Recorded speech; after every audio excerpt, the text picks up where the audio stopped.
तूं हद कुजाड़िया संझे सायो न करी सवारा संद खणी खाहोड़ी विया आणी दे किया दुथ दूराने देह जो। शाह अब्दुल लतीफ के कलाम को शाह जो रसालो कहा जाता है। शाह जो रसालो का तमाम कलाम अबवाब में तकसीम किया गया है। उनमें से हर एक बाब को सुर कहते हैं और सुर के सब चैप्टर्स को दास्तान कहते हैं।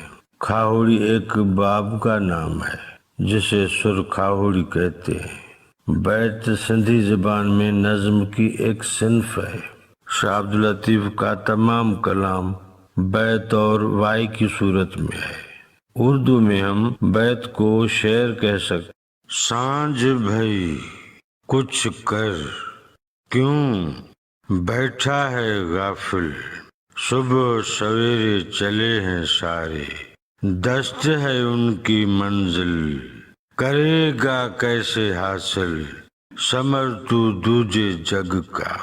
नए अल्फाज और उनके मानी। सांझ के मानी है शाम, सूरज डूबने का वक्त। सांझ भई के मानी है शाम हो गई, वक्त गुजर गया। दस्त के मानी है जंगल या मैदान, गैर आबाद इलाका। समर के मानी है फल या मेवा, मजाजन किए हुए की जजा या सजा, बुरे या भले काम का नतीजा। दूजे के मानी है दूसरे।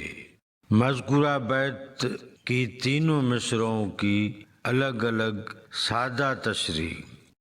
सांझ भई कुछ कर क्यों बैठा है गाफिल, सांझ हो गई है तू क्यों कर गाफिल बैठा है।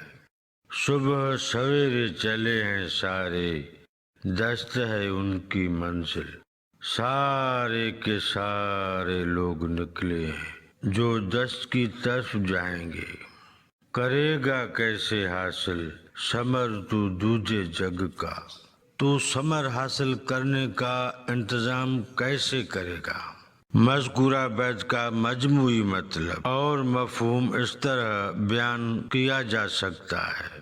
सांझ भई कुछ कर क्यों बैठा है गाफिल सुबह सवेरे चले हैं सारे दस्त है उनकी मंजिल करेगा कैसे हासिल समर तू दूजे जग का। शाह अब्दुल लतीफ रहमतुल्लाह अलैह कहते हैं, ऐ इंसान तूने गफलत में पूरी उम्र गंवा दी है। ये आखिरी वक्त चल रहा है, अब तो तू कुछ इंतजाम कर ले। लोग तो पहले पहर से निकले हुए हैं, उनको पता है कि उनको वीरानों में जाना है, इसलिए वो वहां जाने का इंतजाम कर रहे हैं। तू क्या करेगा, तू तो अभी तक गाफिल बैठा हुआ है। दूसरी दुनिया के लिए तूने एहतमाम ही नहीं किया, तू तो अभी तक गाफिल बैठा हुआ है। वहां जाने के लिए साजो सामान कैसे हासिल करोगे।